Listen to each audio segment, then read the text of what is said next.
What's up, Cardfighters, and welcome back to the Prime Vanguard channel. Today I am joined by one of the contestants of Duluth's BCS4V Premium. Now this is a very special deck profile we'll be doing, as it's going to be featuring one of the more uncanny decks of the current format of V Premium. I am joined by Michael. And what did you play today?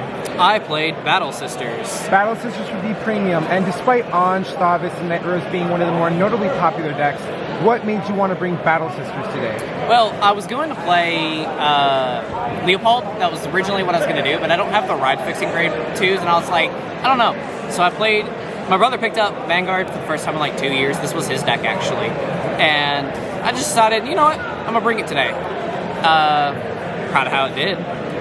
Understood. So basically, if you didn't get the promos in time, you would play Leopold today? Probably. Okay, smart man. I did too.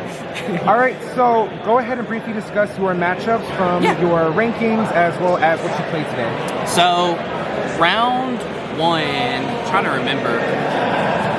Pretty much what I mainly saw is I fought Thavis like 3 times. I fought against Anj once or twice. And Leopold was my first round, that's what it was, which I thought was funny since I almost brought it myself. That game ended pretty quick. I won the first 5. I was doing pretty good. I actually was in first at the time, and then dropped down from first to 5th to 11th to 20th. But honestly, I never made it this far, so. Understood. Do you feel like looking back, there were any misplays you could have fixed or anything that affects your play, or was it just the matchup itself? It's mainly the matchups. Definitely the deck doesn't have as much power as a lot of the other decks running around, but the consistent being able to just stack crits. I mean, this is Vanguard. Double critting the opponent's death has been around since 2011 now. Absolutely. So we're going to go ahead and start with your deck profile. I want you to explain your grade 3s, obviously down to your triggers. And if there's any questions in the deck profile, I'll go ahead and answer, and feel free to answer if you want. Absolutely. So let's start off with the star of the show. Who is your main grade 3? So we are playing Fromage Reverse as the boss card of the deck. Not seeing this is actually typically a problem. Late into the game, sometimes you will instead drop down the original Fromage here. Her ability to draw 2 is pretty handy, and she does buff the whole field. So it's a 30k buff in total, 5k to every Battle Sister, but this one here is a lot stronger. She can stack cards, she can draw cards, and she gives more substantial bonuses usually. Sometimes if you're desperate, you can lock like your whole back row, draw some cards, give your front row plus 15. And what ratios are we playing each of these at? We play 4 of each. There's literally only one other grade 3 that can maybe be played as a funny tech. There's a 23k grade 3 that if you reveal the top card of your deck and it's not a trigger, it dies. But it's really easy to set up. It's a funny one if you want to play like a funny little tech. It's hard to kill, but you can't ride it. So these are about the only options that we have in V Premium, but in Premium for sure you have way more. Okay, and you want to showcase us your grade 2 lineup? Absolutely. So we've got a few grade 2s here that are, most of them are fairly important. I am playing a spicy little tech here. We're running the Macaron. Macaron is definitely not played a lot, but I think it's funny to have a 19k. We have another one here. So we have Macaron that gains 10 after you've looked at your deck. Keyword look, revealing does not count because you're showing, not looking. It gains 10k for the turn, and then we've got a couple copies of Choquette here. Being able to use her effect to stack a 3 on top of your deck is really handy. You have grade 3 heals in the deck now. So being able to easily see a heal, you can access your Fromages, especially if you ride it, and it gains 5k. So as a Vanguard, it can hit 4 stacks. And then we have the 2 like MVPs of the deck. These absolutely carry the deck super hard. We've got Trifle here, who on call can CB1, look at the 3, call a Battle Sister, and stack the other 2 however you like on the top of the deck. That's pretty integral. There's a grade 1 that combos with super well, and it is one of your cards that look for the turn. And then we have Mocha here. Mocha's kind of crazy. When you ride on it, you can stack the deck a little bit, add a card to hand. It's kind of whatever there. But on the rear guard, it gains power if you have 3 Battle Sisters, including herself with different names, and shield. And if your hand is 4 or more, she still gains power. So she's huge on both turns, so she's hard to kill. Thavis players were just sacking it every turn. They just continuously kill this card. That's pretty much it for grade 2s, though. There's other options, but we don't play them. All right, and then for your grade 1 lineup? Yeah, for the grade 1s, we're playing, I don't even know how to pronounce her, Casta, Torgis, Patone, and Coca here. A lot of players will play more copies of some of the cards I'm playing. I'm only playing 3 of these 2. They play them at 4 usually. But I just wanted to fill in the room for Mocha, and they don't come up as often. This card's really good. If you check a trigger, it just gains 10. That's it. It's a really big front row, back row, doesn't matter. Vanguard Booster. Torgis is really good. This card saved me on a few games being able to use its skill. When you call it once per turn, once per hard turn, you can look at the top card of your deck, and if it's a Battle Sister, you just get it in your hand. It found 3s.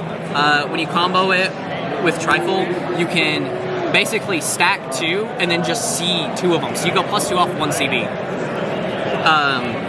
Patone here comes up pretty often too.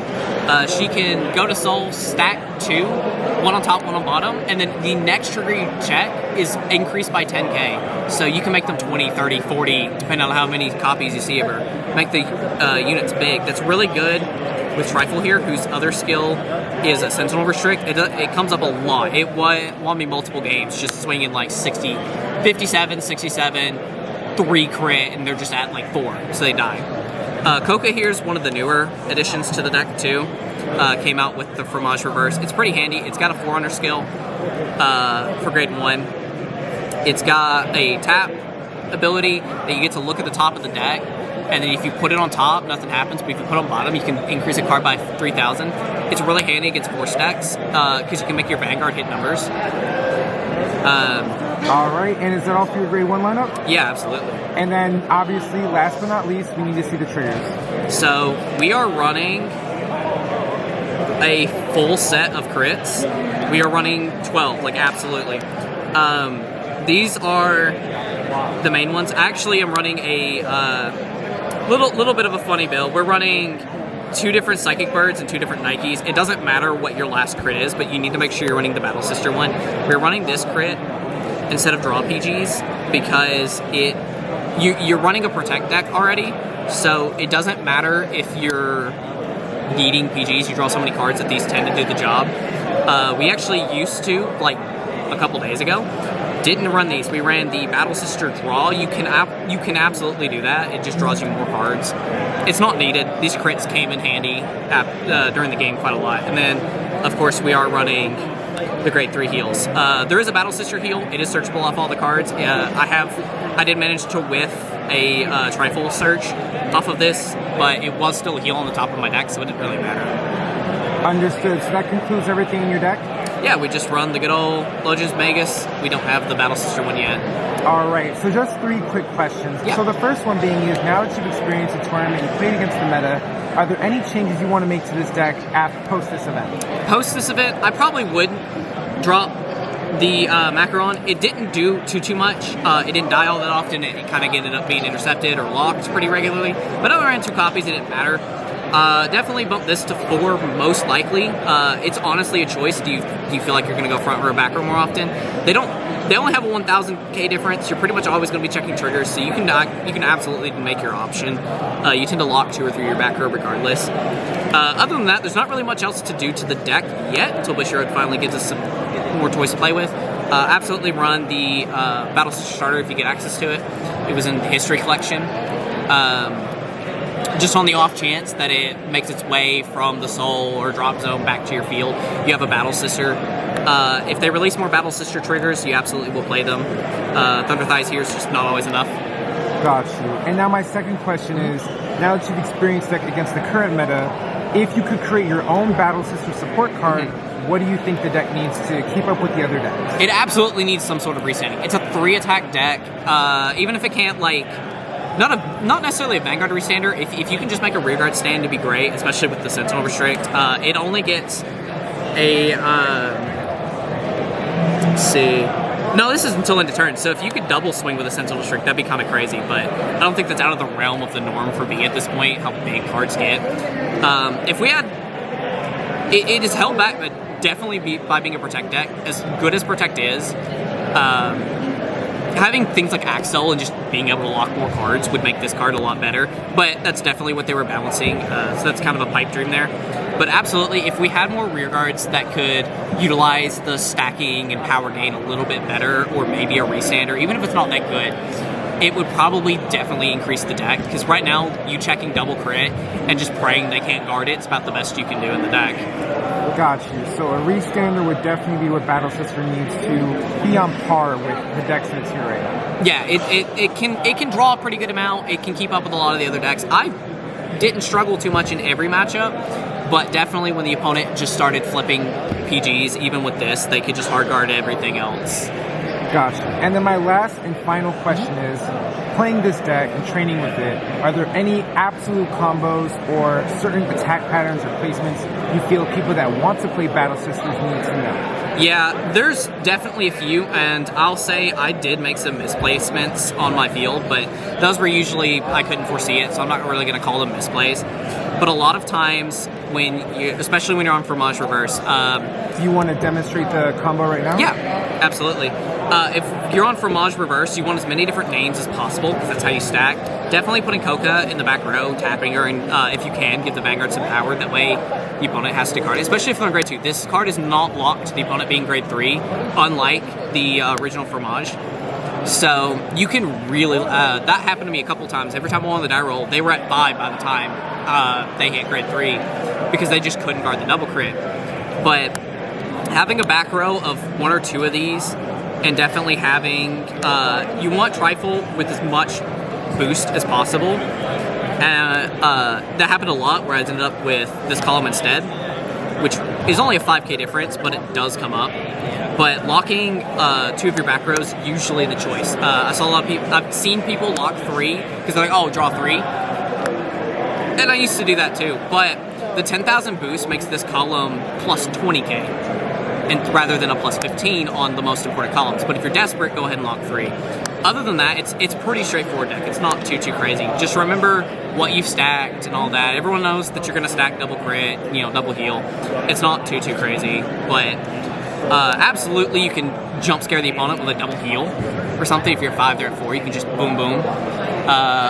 You can also just eat hits. It's a lot of fun. And then it seems like it. Yeah, just like in the anime, you can absolutely, if the game drags on and you put enough cards on the bottom of the deck, if you can remember if you can put a trigger as at the start of the game, if you end up doing that, try to remember-ish where it's at, because I had a game today even where I had like a 25% shot of just hitting a heal, and it won me the game.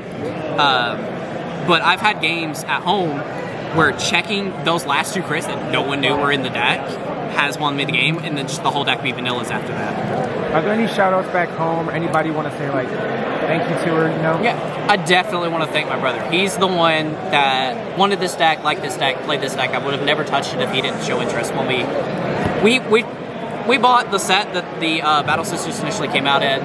We wasted a bunch of money on it, but we had fun with it, and he hasn't played the game in quite a while, between work and just lack of interest sometimes.